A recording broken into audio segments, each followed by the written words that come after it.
Salve, salve galera, sejam muitíssimo bem-vindos ao canal Música Café, eu sou o Antenor. O papo hoje é sobre áudio e hoje eu vou falar para vocês sobre um DAP, eu acho que eu nunca falei sobre DAPs aqui no canal, que é o Cain N3 Pro.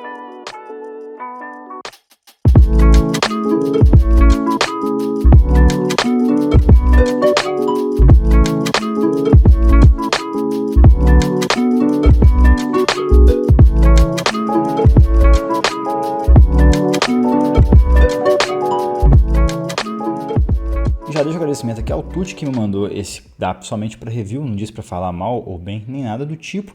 E ele tá ajudando pra caramba o canal. E aí, deixa o salvezão aqui de sempre para ele, que ele vai ficar feliz pra caramba e continua mandando coisa legal. E para quem tá curtindo o trabalho, eu convido a participar da minha campanha no Apoia-se. Vou deixar o link aqui embaixo e tá ajudando pra caramba o crescimento e a manutenção aqui do canal. E em maio agora a gente vai ter um sorteio bem bacana do Ciaudium Midnight, que é um fone que eu gostei. E aí, quem tiver interesse em participar é só entrar ali como membro ou que na data do sorteio vai estar concorrendo. Para quem não conhece a Cain, ela é uma fabricante chinesa que tem uma pegada ali um pouco diferente do convencional, do que a gente está acostumado a ver, tanto aqui no canal quanto na maior parte aí dos equipamentos de áudio, tipo amplificadores, etc.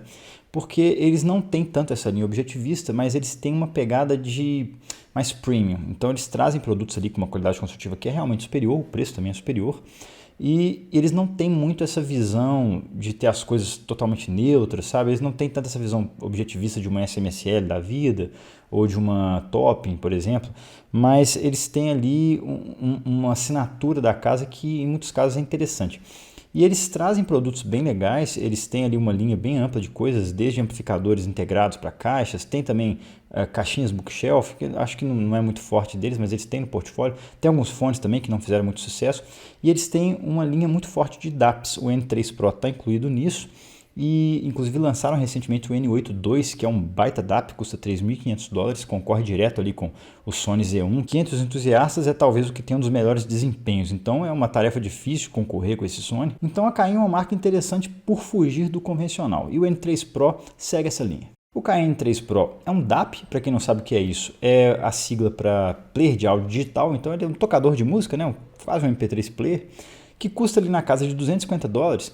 E ele também pode funcionar como DAC amplificador de fones de ouvido em desktop, USB ou Bluetooth. E o seu charme principal é trazer um circuito de amplificação híbrido, que pode combinar ali as válvulas com um circuito transistorizado ou um circuito transistorizado puro. O que é bem interessante, traz uma corzinha para o som e também dá um charme bem legal para esse DAP. E o que eu mais gostei nele é que ele deu um bom design e também um bom tamanho por trazer esse circuito híbrido dentro dele. A opção de tubos é super interessante, é charmosa e é uma opção a mais que você tem dentro de um dispositivo com tudo. Tem saídas de linha e ele tem também conexão Bluetooth, que eu achei bem estável, e também junto ele traz a conexão UAT, que acho que dentro dos protocolos de Bluetooth hoje é o que traz a maior taxa de transmissão de dados. E o que eu menos gostei nele é que o sistema operacional dele é muito limitado, eu não gostei muito da usabilidade, eu vou falar mais na frente, então ele não tem uma usabilidade tão legal assim, é um pouco limitado mesmo o software. A tela dele tem um desempenho meio ruim, a resolução não é muito alta, então assim, eu sei que isso não é o foco dele, mas dentro da concorrência ali, a tela dele realmente tem uma resolução um pouco fraquinha. Ele não oferece suporte direto ao streaming, e aí se você quiser usar, você tem tipo que pegar seu celular, conectar no Bluetooth e usar o streaming do celular via Bluetooth nele para conseguir ter acesso ao serviço de streaming, o que não é uma das melhores coisas do mundo. E o modo de amplificação com tubos dele gera uma boa quantidade de ruídos, então para uma grande parte dos fones que eu testei não ficou legal. Bom, gente, vou falar então da caixa da qualidade construtiva do N3 Pro. Ele vem nessa caixa aqui, que é até grandinha, bonita, um cartonado bacana aqui, tem uma impressão legal ali nessa sleeve que eu acabei de tirar. Never be the same again. Sei lá o que isso quer dizer na prática. Então aqui a gente tem uns manuais, acho que tem selinho Hi-Res também. Não, aqui é a película que veio originalmente nele. Um manualzinho, em inglês e chinês. Tá vendo? Aí, bacana. Tem a versão PDF também lá no site da Cain, que eu particularmente prefiro. Então, esse aqui acaba sendo inútil, no fim das contas. O DAP vem aqui dentro, que eu já tirei. E de baixo a gente tem, eu achei bacana, que ele vem com um cabo USB-C muito bom, de alta qualidade, né? Plug banhado a ouro, tal. Esse pacotinho de sílica de lei. E ele já vem com um case de silicone que protege legal. Case ok, não é dos mais bonitos, né? Essa versão do Tuti aqui tem um case mais bacana, não tem mais nada na caixa. Bom, pronto, visto a caixa.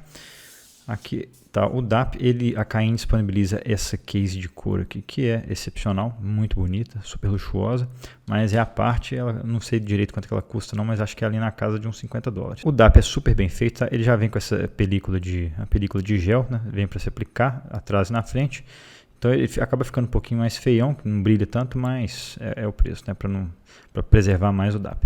Ele é super bem feito, ele tem um bloco de alumínio aqui, super bem usinado, assim, é super bem anodizado. Foca, tá vendo? As finalizações aqui banhadas a ouro e tal.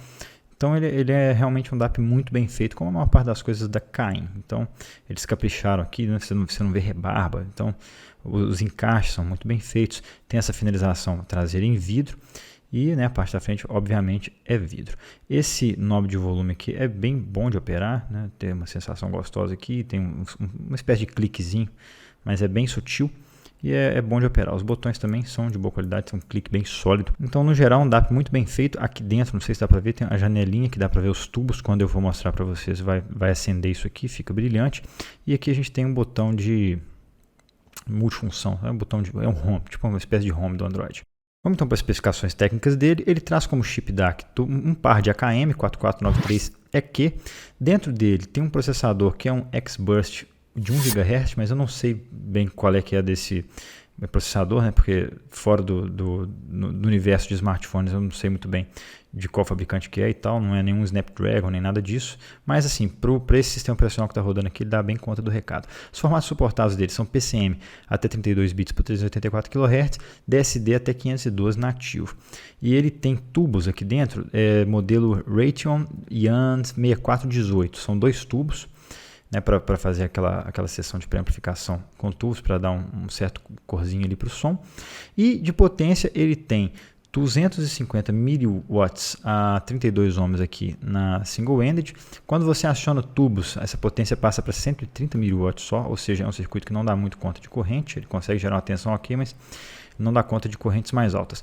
E na balanceada ele tem uma potência máxima de 800 mW a 32 ohms, o que é muito bom. 800 mW na balanceada é show de bola, toca aí basicamente quase tudo.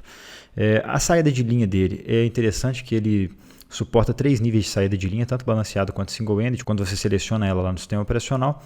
E em single-ended ela pode ser selecionada para 1,5 V e 2, e na balanceada pode ser 2, 3 e 4 volts. Isso é legal que você pode ali casar o padrão dele com o de outros equipamentos, né? Tem equipamento que é entrada de linha 3 volts, tem equipamento que é 1 volt e tal, de 2. O padrão normal é 2, mas eu achei legal você ter a possibilidade aqui. Então a Caim mandou bem nisso. Como entradas aqui, a gente tem essa USB 2.0 digital, que também pode ser usado como SPDIF coaxial. Você compra um adaptadorzinho, liga aqui e pode ser usada como coaxial. Ele tem também Bluetooth 5.0 como entrada digital, e você pode usar um cartão aí micro SD de até 1 TB. De saída ele tem essa saída de linha que é a de 3,5 single-ended, tem a saída para fones de ouvido e tem essa aqui que é uma saída compartilhada como saída de linha e de fones de ouvido, que você seleciona aqui no sistema operacional como que ela vai operar. E também ele tem saídas digitais, você pode usar a USB como saída digital, você pode, por exemplo, plugar um DACzinho externo aqui, né? Não faz muito sentido para mim, mas você pode plugar um DAC externo aqui que ele vai funcionar, você poderia tocar as músicas de dentro dele no DAC externo. A SPDIF coaxial também dele funciona como uma saída digital, então você liga aqui o mesmo adaptadorzinho, só que aí ele vai começar a fornecer o sinal para outro equipamento. E também o Bluetooth dele serve como entrada e saída, você consegue pegar um fone Bluetooth, conectar nele aqui para tocar sua biblioteca que está na memória. A tela dele tem 3.2 polegadas do tipo IPS, ele usa como codecs Bluetooth UAT, o que é muito bom, LDAC, que também é excelente, AAC e SBC, que são mais ou menos padrão da maioria dos equipamentos. A bateria dele tem capacidade de 4.100 mAh e nos testes que eu fiz aqui tem uma duração máxima de 11 horas. E ele pesa 195 gramas, ou seja, menos de 200 gramas, é um equipamento razoável de carregar no bolso. Então, bora falar da experiência de uso com ele. Primeiramente, a função dos botões. Ele tem esse botão aqui que é multifunção. Ele serve para ligar e desligar o aparelho, para mexer no volume e também para desligar e ligar a tela, né? Um toquinho desliga e liga a tela. Aqui a gente tem os botões de para frente, para trás, né, na música. Aqui play, pause, stop. Aqui ele tem esse botão que é um botão multifunção. Quando você está no modo DAP, ele volta para a tela inicial Home, ou ele entra no álbum, você tem um toquinho só. E aqui a gente tem a tela que você pode dar alguns comandos touch nela. Tá? Vamos ligar ele, é só apertar e segurar esse botão aqui multifunção. Ele aparece de novo esse slogan aí da Caim, esse botãozinho aqui pisca. Tem um LED aqui que inclusive indica que tipo de música que está decodificando, vou mostrar depois. Uma coisa muito importante, gente, é você não ligar adaptadores 4.4 para 3.5, por exemplo. Ele não aguenta, ele não tem esse tipo de suporte. Tem alguns equipamentos que oferecem esse tipo de suporte, mas você altera configurações aqui dentro e ele muda a resposta do circuito lá dentro. Aqui você não pode fazer isso. Se você fizer, corre o sério risco de queimar o equipamento, então não usem adaptadores aqui de balanceado para single ended, tá? O boot do sistema dele, então, igual vocês viram, é bem rápido, ele dura mais ou menos 12 segundos e aí já está totalmente pronto para tocar música. Esse sistema operacional aqui é o Hi-Bi Music, que apesar de ser bem inferior ao Android em funcionalidades, ele acaba sendo bem leve e fluido aqui. Então você consegue clicar rapidinho, você entra nos menus e tal, você navega, é bem rapidinho. Achei legal mesmo tendo esse processador mais simples, que é meio que desconhecido, de 1 GHz só. A tela dele tem uma resolução que é baixa, funciona para o que é, mas é uma resolução baixa, assim, não é aquela coisa que você vê em DAP de outras marcas aí, tipo, sei lá, o próprio Hi-Bi R5 já tem uma tela que é superior. Mas o touch da tela é bem responsível, o acesso às configurações e menus é relativamente simples. Você tem um menu aqui em cima e tem um menu aqui embaixo, que você puxa para cima aqui. Aí. Eu senti falta da possibilidade de configurar esse menu superior aqui, que tem algumas configurações rápidas, você não tem como adicionar ou tirar coisas, ele vem só esse menu padrão. E aí em todos os modos de uso é possível usá-lo como saída de linha para dispositivos externos e alterar as configurações de saída de fones de ouvido. Alterar o modo de amplificação single-ended, que pode ser o triodo aqui, o estado sólido, ou o modo ultralinear usando tubos. Porém, quando você está usando ele em modo DAC ou Bluetooth, algumas configurações ficam desabilitadas. Vocês vão ver que quando eu conectar, que esse menu vai mudar, ele vai ficar menorzinho, vai disponibilizar só algumas coisinhas. Ele não disponibiliza tudo. E esse menu inferior também, que você ajusta a música e algumas coisas do sistema, ele vai ficar indisponível também. Só no modo DAP que vocês conseguem fazer todas as configurações. E falando em DSP, equalização, ele tem um DSP simples aqui. Vamos lá na equalização. São só 10 bandas, tá, de equalização. Cadê o equalizer? São só 10 bandas de equalização, então ele não tem equalização paramétrica, por exemplo, e dá para salvar somente uma customizada. O resto são os presets dele. Isso aí eu achei ele um pouco limitado, então para quem curte DSP, esse DAP não é uma das melhores opções. Por fim, você consegue, além desse menu que eu mostrei anteriormente, para mexer em configurações de música, filtros, né, DSP, etc., algumas configurações de exibição, você também consegue mexer aqui no sistema. Trocar a língua, né, configuração de hora, background, tempo que a tela vai ficar ligada, outras coisinhas. Esse LEDzinho que fica aqui embaixo, que dá para configurar também se ele vai ficar aceso ou apagado. Ele possui Wi-Fi, só que o Wi-Fi dele acho que dá para acessar aqui em cima. O Wi-Fi dele é basicamente, né, lá nas configurações, o Wi-Fi dele é basicamente para atualizar software e para transferir música, só que é muito lento para transferir música, então eu prefiro ligar na USB ou transferir direto para o cartão SD e é bem mais tranquilo e rápido, pelo menos para mim. Então vamos lá para a utilização dele. Esse DAP para mim, ele tem a função básica de DAP puro mesmo, que com os arquivos carregados localmente. Ele não tem nenhum acesso a serviços de streaming, apesar de ter a funcionalidade de Bluetooth e a funcionalidade de um DAC USB, eu vejo ele como um DAP mesmo, assim, um funcionamento melhor dele é como DAP. Então você carrega os arquivos localmente aqui via cartão SD e aí acessa a sua biblioteca aqui. Ele tem alguns sistemas de organização de biblioteca bem legais e eu acho que ele atende muito bem para quem não curte muito streaming, prefere ter uma biblioteca local. Eu acho que para esse tipo de usuário ele vai ser muito bacana, porque ele oferece tudo que alguém que gosta de uma biblioteca organizada tem. Então a navegação dele é fluida, igual eu falei, o touch é bem responsivo, é rapidinho. Então você consegue acessar aqui suas pastas no cartão SD. Você consegue acessar também via cabo ATG. Ele suporta um cabinho ATG ligado aqui com um pendrive, por exemplo, ou até um SSD externo, qualquer coisa assim de baixa energia. Não sei se ele aceita um HD externozinho de 2,5. Não tenho certeza, não testei, porque eu não tenho nenhum aqui, mas talvez ele aceite também. Mas SSD eu testei e pendrive também eu testei e funcionou beleza. E ele suporta cartões de até 1 TB, o que é excelente para quem tem uma biblioteca, inclusive de DSDs, que é uma biblioteca maior. E então a organização dele é bem interessante. Eu mostrei que pode ser por pastas. Pode ser uma lista, então ele mostra aqui suas músicas tocadas recentemente, favoritas, algumas playlists, então você pode vir aqui, algumas playlists que eu criei aqui só para testar. Tranquilo, dá para criar várias playlists, não tem limite. Você pode ir direto em Songs, que ele vai te mostrar as músicas, aí sua lista completa de músicas, por artista, organização por artista, por álbum, e aqui finalmente por gênero. Só que tudo isso, a biblioteca depende de como está organizado aí sua biblioteca local. Então você tem que ter as músicas muito bem organizadinhas, né? Tem que estar tudo certinho lá, o gênero certo, né? O álbum tem que estar bacana lá nos metadados. Então, para isso ficar bem organizado, os metadados dos arquivos de áudio tem que estar em dia. Então vou colocar uma música qualquer aqui para tocar, mesmo sem fone, só para vocês verem aqui como é que funciona. A usabilidade dele é bem mais ou menos, quando você começa a tocar a música, ele já não pula para aquela tela de reprodução. Você tem que apertar esse botão aqui de multifunção, que ele vem para a tela onde ele te mostra o tipo de arquivo que você está tocando, aqui a capa do álbum, só que no caso esse álbum está sem capa, e letras se eventualmente tiver. Uma coisa que eu não gostei muito nele é que essa barrinha de progresso aqui ela é muito fininha, tá vendo? E aí se você quer adiantar ou mudar a música de lugar, nem sempre seu toque vai ser muito preciso, tá vendo? Às vezes você vai tocar em outro lugar, nem sempre a música avança. Às vezes vai, às vezes não vai. Acho que ela poderia ser um pouquinho mais larga, já que não tem nada demais aqui, né? Fica só mostrando a capa do álbum, ela poderia ser um pouquinho mais larga para melhorar a usabilidade ali, principalmente para quem é meio dedudo. E durante a reprodução como DAP, ele mantém as configurações todas ativas. Então você consegue mexer em tudo aqui, você consegue acionar tubos, você consegue acionar tipo de filtro DSD e tal, entrar no Bluetooth se quiser, e as configurações também aqui de música e de sistema são acessíveis. Nos outros modos, essas configurações meio que somem. E aí, a reprodução dele como DAP, esse LEDzinho aqui embaixo, ele vai te mostrar o que está tocando. Então, cada LED tem uma função. No caso aqui o amarelo seria a taxa de amostragem de 44 a 48 kHz.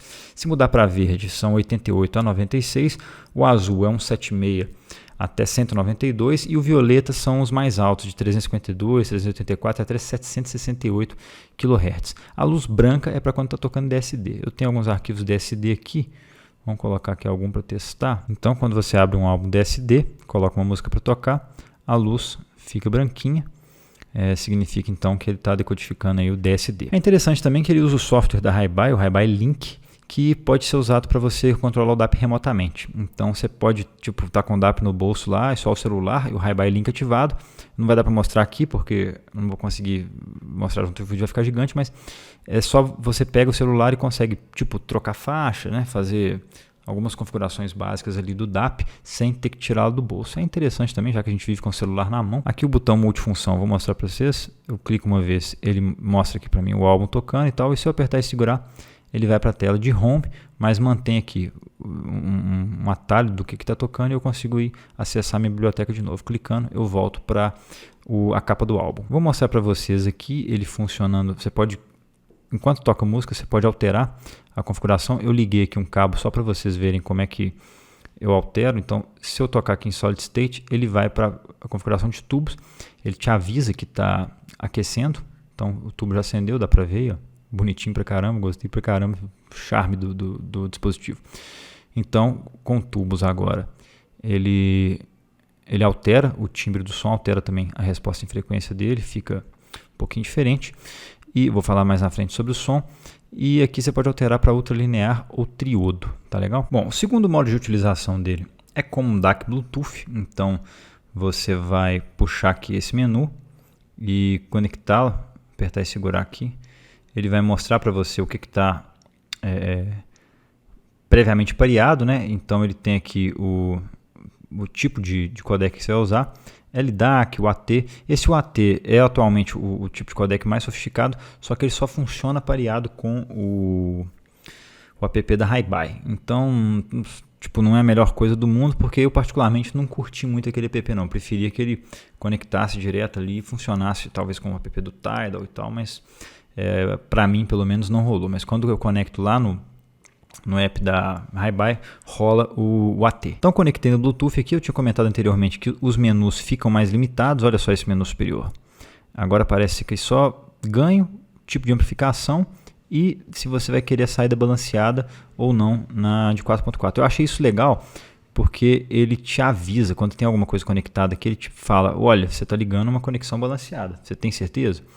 Eu acho isso legal porque oferece uma segurança. Tem fone que se você socar ali 2 volts nele, você vai estourar o fone.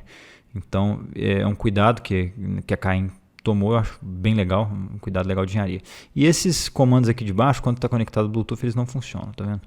Apesar de um menu aparecer, eles não funcionam. Eu acho isso um pouco limitado, porque, por exemplo, você não pode usar a DSP, você não pode usar a equalização via Bluetooth, então eu acho que isso limita um pouco o uso do dispositivo. Para sair do Bluetooth, você só clica aqui, ele para a música, sai fora, pronto, voltou, a música parou de tocar, já desconectou do dispositivo.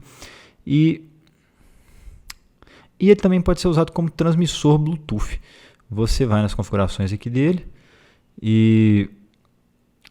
por exemplo, aqui eu parei o meu Galaxy Buds Pro para testar, e aí ele toca sua biblioteca num fone Bluetooth. Eu não vi muito sentido em usar isso aqui, mas acho que quem se foca mais em usar só o DAC para tocar música com a biblioteca interna, acho que faz sentido sim. Ele pode ser usado também como DAC USB, e aí para isso ele tem 2 modos aqui na USB. Eu deixei um cabo aqui preparado. Essa é uma coisa que eu não gostei nele. A conexão USB dele é do mesmo lado das conexões de fone. Eu acharia mais interessante que fosse do lado contrário, porque às vezes você está usando na mesa, né, o cabo vai conectar aqui e aí você tem o fone e uma coisa não conflita com a outra. Para mim, pelo menos, fica melhor.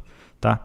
Aqui ele já entrou no modo DAC, DAC USB, porque é o que estava anteriormente, mas você pode alterar o modo USB dele para armazenamento de dados ou para DAC. Então aqui ele vai mostrar para a gente a taxa de dados que está chegando e tal. E de novo você não consegue acessar as configurações aqui, não pode usar DSP nem nada enquanto está nesse modo. E as configurações aqui também ficam basiconas igual quando você está com o Bluetooth. E aí para sair do modo DAC é só entrar aqui, o computador provavelmente já não reconheceu mais ele lá. E aqui a gente tem o modo também de armazenamento em massa. É só você clicar nessa íconezinho aqui, e aí lá no meu computador já reconheceu isso aqui como um pendrive. E enquanto ele está conectado ao USB, ele fica pulsando a luz vermelha aqui, indicando que está recarregando o dispositivo. Bom, eu falei anteriormente também, ele pode ser usado como uma fonte digital SPDIF coaxial ou USB. Existe um dispositivozinho, um cabinho, até a Hi-Bi comercializa um, que é um conversor mesmo, ele já tem a pinagem correta lá. Você conecta ele aqui, ele tem a saída ali, o coaxial, e você usa para alimentar um DAC externo coaxial. Eu não vejo muito porquê disso, mas eu imagino que entusiastas de DAP talvez tenham utilidade nessa função, porque o DAP, afinal de contas, traz isso aqui, mas para mim realmente não teria muita função. E ele funciona também como uma saída de dados digitais. Você pode conectar um pinguelo aqui, por exemplo, né? Sei lá, você tem um pinguelo que você gosta da assinatura sonora dele, você pluga aqui e ele funciona como uma fonte digital com a biblioteca interna dele para esse pinguelo. Bom, vamos falar dos testes que eu fiz. Uma coisa que eu não curti muito é que ele consome bateria em standby. Então, se você deixá-lo ligado, né, assim, só em standby direto, ele vai consumindo bateria e assim, coisa de 2-3 dias a bateria aqui ficou bem no limite inferior. Acho que ela chegou até a acabar quando você não está usando, quando você deixa somente em standby. Então, é interessante você usar a função que ele tem aqui de desligar depois de um tempo. Então, você pode configurar nas configurações do sistema aqui para ele desligar se ele estiver inativo por um certo tempo, que é o Idle Shutdown Time, 120 minutos. Então, se ele ficar inativo por 120 minutos, ele desliga, isso preserva a bateria realmente. E aí, fazendo os testes dele, tocando música de durabilidade, ele durou cerca de 8 horas tocando com os tubos ativos, com certeza a configuração que bebe mais, porque os tubos esquentam pra caramba, dissipam muito calor, tocando a biblioteca variada ali entre DSDs e arquivos FLAC. E aí durou cerca de 10 horas e meia usando a single-ended na mesma biblioteca, então está dentro do que o fabricante afirma, que é 11 horas. O balanço de canais dele, tanto na percepção quanto que eu medi, é excepcional, e nas medições, assim, realmente o canal esquerdo ele acompanha o direito perfeitamente, é realmente muito bom, o equilíbrio de fase também é muito bom, então ponto para Caim, a qualidade construtiva do circuito dele significa que é muito boa. Então nos testes que eu fiz em circuito aberto, a saída balanceada dele deu uma tensão máxima aí de 5.73 no lado direito e 5.75 no lado esquerdo. Na saída de linha para balanceada eu medi 1.99 volts no baixo, 3.01 volts no médio e 4.03 volts RMS no alto, o que está totalmente de acordo com o que o fabricante afirma também, perfeito. Na saída dele não balanceada, eu medi uma tensão máxima de circuito aberto de 2.15 volts, tanto do lado esquerdo quanto direito, bateu em cima. No modo triodo, eu medi somente 1 volt RMS, então ele realmente oferece menos tensão mesmo. E no modo ultralinear, ele dá um pouquinho mais ali, são 1.16 no lado esquerdo e 1.15 no lado direito.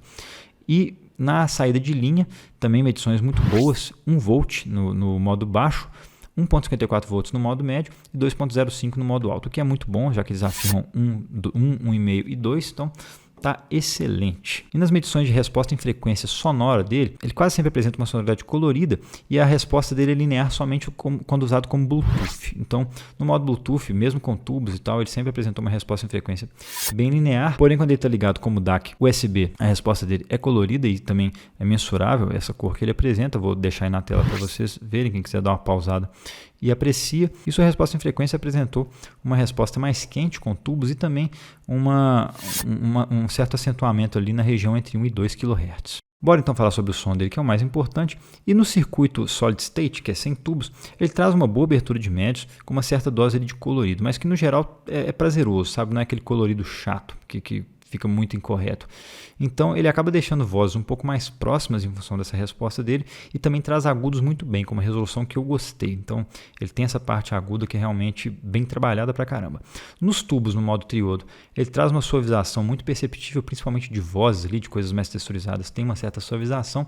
Instrumentos de sopro também é bem perceptível isso, junto com uma sensação um pouco maior de profundidade. Então ele consegue transmitir um pouco mais de profundidade, principalmente para fones mais espaciais. Ele traz ali uma sensaçãozinha extra de profundidade. Os graves dão uma suavizada, então eles perdem um pouco de punch, perdem um pouco de textura também, né? Eu acho que isso dá uma sensação de calor, de uma resposta um pouco mais calma. E esse setup também traz agudos mais proeminentes, mas eu acho que isso é porque ele tem uma quantidade maior de harmônicos de alta ordem que ele gera. Então eu imagino que esses harmônicos se somam ali com a resposta da música mesmo e acaba trazendo um certo brilho a mais, mas que não necessariamente isso estaria ali. E esse modo triodo traz uma suavização e mudança de timbre, particularmente em instrumentos de sopro e vozes. E uma excelente música que evidencia muito bem isso é a Take 5 do Dave Brubeck, que o sax dela fica bem mais suave ali, você sente uma textura realmente mais fluida, bem suavizada, e junto com os pratos de bateria que, como ele traz mais brilho, né, ele tem uma região aguda um pouco mais acentuada, talvez em função desses harmônicos de alta ordem que o circuito de tubos dele gera, então acaba deixando um brilho maior, dá até uma sensação ali de, assim, digamos, uma sujeirinha ali naquele brilho. Quando passa ele para o modo ultralinear aqui, ele realmente parece muito com o som do estado sólido, ele é difícil inclusive de diferenciar. Então o modo tubos que realmente muda o timbre, o modo triodo. Agora quando a gente vai para o Solid State ou para o modo ultralinear, realmente a sonoridade se parece muito. Agora um probleminha que eu percebi no modo de tubos dele, primeiro, ele só funciona single-ended, né? Claro, se fosse balanceado ia ficar muito grande, ia ter que comportar aqui 4 tubos e tal, não ia ser uma coisa muito legal. E, aliás, 4 tubos extra, né? Além dos 2 que já tem aqui para o circuito single-ended. Então não é muito interessante mesmo. Só que o modo de tubos, que não ultralinear, né, esse modo triodo, ele traz um ruído que fica muito aparente, principalmente em fones mais sensíveis. Então, até headphones mais sensíveis, tipo o Cuba Disco, que é bastante sensível, esse ruído aparece e assim, para mim, realmente não consigo escutar música com ele. E parece assim, é tipo um ruído do disco voador do Chapolin. Deve ter escapado por uma janela. Quem já viu sabe, quem é da minha geração provavelmente assistiu isso aí demais. Então fica aquele barulhinho que ele fica mais concentrado do lado direito, fica aquele barulhinho constante que muitas vezes não dá para escutar. Eu assim, já tentei de tudo, diversos sons diferentes, ficar longe de celular, ficar mais longe de interferência eletromagnética, mas o ruidinho está sempre ali. Agora para fones que são um pouquinho mais exigentes, isso aí não aparece tanto assim, só que esse circuito nem dá conta de fones um pouco mais exigentes, então nem faz sentido você tê-lo aí, pensando em fones mais exigentes, tá? Então é importante ter isso em mente, apesar dele trazer um timbre diferente, né? É realmente uma coisa diferenciada ele ter esse circuito, ele tem esse ruidinho no fundo aí que não me agradou muito. E fones, principalmente que tem armaduras balanceadas, ficam particularmente sensíveis. Os Full BA, então, eu realmente não consegui escutar muito tempo usando esse modo triodo. Bom, gente, vamos então concluir. Eu acho que o N3 Pro ele é um DAP assim, focado em pessoas que têm uma biblioteca de música física, né, que não usam muito serviço de streaming. Apesar de poder ser usado com Bluetooth, eu acredito que não é muito foco dele. Uma coisa que eu esqueci de mencionar é que o Bluetooth dele tem um alcance ok, ali, mais ou menos 6, 7 metros. A partir disso ele começa a dar umas falhadinhas, mas até 6, 7 metros ali ele vai muito bem nas medições que eu fiz. Sem ficar picando, sem nada, e a estabilidade é muito boa. Eu não tive nenhuma experiência aqui de queda de sinal enquanto eu estava próximo do dispositivo. Então, o Bluetooth dele é de boa qualidade. Então, eu acho que esse DAP aqui é para quem curte mesmo ter uma biblioteca física. Ele tem uma potência muito boa na balanceada, então ele tocou alguns fones aqui relativamente exigentes, tocou alguns planares aqui muito bem. O Ananda, por exemplo, ele tocou muito bem. Então, fones de exigência mediana aí para ele são café pequeno, ele vai numa boa. Ele é muito bem feito, muito bem acabado. A tela não tem uma resolução muito boa, porém eu acho que não é muito foco, né? Apesar de ela é bem responsiva, eu achei o touch dele bem responsivo. Só que eu acho esse sistema da Hi-Bi meio ultrapassado. Então, esses DAPs mais novos aí, baseados em Android, talvez sejam mais interessantes, pelo menos para o meu uso seriam muito mais interessantes. Mas eu acho que esse DAP aqui tem um lugar para quem curte mesmo ter essa biblioteca física. Ele tem vários modos aqui de organização da biblioteca, né, de fácil acesso. Você consegue criar playlists aqui com uma certa facilidade. E ele tem uma conectividade que é bacana. Agora, é importante ter em mente que a sonoridade dele é colorida para a maior parte dos casos, né? O único jeito que eu usei ele, que eu achei a sonoridade menos colorida, foi via Bluetooth. Então, eu não sei se ele usa outro DAC usado via Bluetooth, porém, eu achei que ele deixa de colorir quando ele está usando o Bluetooth, fica mais flat. Mas quando você usa ele como DAP ou como DAC USB, ele realmente colore o som. E ele tem essa pegada aí com um certo calorzinho, ele traz uma resposta ali na região indo para a média aguda aqui, acaba trazendo um pouco mais de espacialidade e tal, mas ele colore o som, dá uma suavizada em algumas coisas também, e ele acaba trazendo no modo triodo bastante ruído. E aí essa parte é a parte que eu não gostei nele, porque na real o charme dele mesmo é ter esse circuito aqui de tubos, né, que você consegue ali realmente ter uma alteração significativa de timbre e uma certa suavização, um calorzinho ali, e ainda traz esse charme aqui, né, dos tubos, que eu acho que é bem legal. Eu só acho que ele poderia ter tido um jeito de repelir mais ruído, que realmente fica com aquele ruído que para mim é muito chato, eu não consigo escutar a música com aquilo, mas eu acho que pode ter gente aí que vai tolerar numa boa, e para fones um pouquinho mais exigentes ele vai na boa, só que ele tem uma limitação grande de somente 1 volt aí nessa saída com o modo triodo ativado. O modo ultralinear eu não achei grandes coisas, porque se parece muito com o modo estado sólido, só que com um pouquinho mais de ruído, então eu prefiro o modo estado sólido nesse caso. E é isso, ele é um DAP então que não é flat, ele tem ali talvez a sonoridade da casa, né? A Caim joga aí essa tonalidade um pouquinho diferente. Ele tem algumas limitações para quem gosta de trabalhar, por exemplo, DSP, né? Quem curte dar uma equalizada ali diferente, usar uma equalização paramétrica, ele não tem isso, ele é limitado a um equalizador de 10 bandas e que não tem memória. Isso é meio ruim, você só consegue uma equalização personalizada, as outras são os presets dele aí. Isso aí então limita o uso realmente, e essa parte de você não poder usar os menus, né, não poder usar algumas configurações enquanto ele está sendo usado como DAC USB ou como DAC Bluetooth também não me agradaram tanto, mas no geral ele é bem versátil, ele tem certas proteções aqui, igual eu falei, se você ativar o modo saída de linha, ele vai te avisar que você está ativando o modo saída de linha, você tem certeza disso, vai evitar uma eventual queima de fone se você acionar isso aí sem querer. Então assim, ele traz um certo know-how de qualidade da Caim, e eu acho que quem curte a sonoridade da casa vai se dar muito bem com esse DAP, né? E claro, se o foco é ter uma biblioteca física, para quem gosta de streaming, para quem usa majoritariamente esse tipo de serviço, é um DAP que eu não recomendo, porque primeiro ele não tem streaming, então você vai ter que usar o celular como cabeça ali para mandar o sinal Bluetooth para cá, e aí você perde a sonoridade da casa, porque eu achei que ele fica mais flat com o Bluetooth, apesar de poder usar os tubos. Então assim, ele é um DAP bem de nicho. Eu acho que para as pessoas desse nicho ele pode ser sim recomendável. Fica a ressalva mesmo desse ruído usando o modo triodo, que eu achei muito proeminente para a maior parte dos IEMs que eu usei aqui nele. Tá legal, pessoal? Esse foi o review do Caim N3 Pro. Quem curtiu, deixa o joinha, não esquece de deixar o salve pro Tuti aí. Quem está gostando do trabalho, considera se inscrever no canal. Um abração, até a próxima e valeu!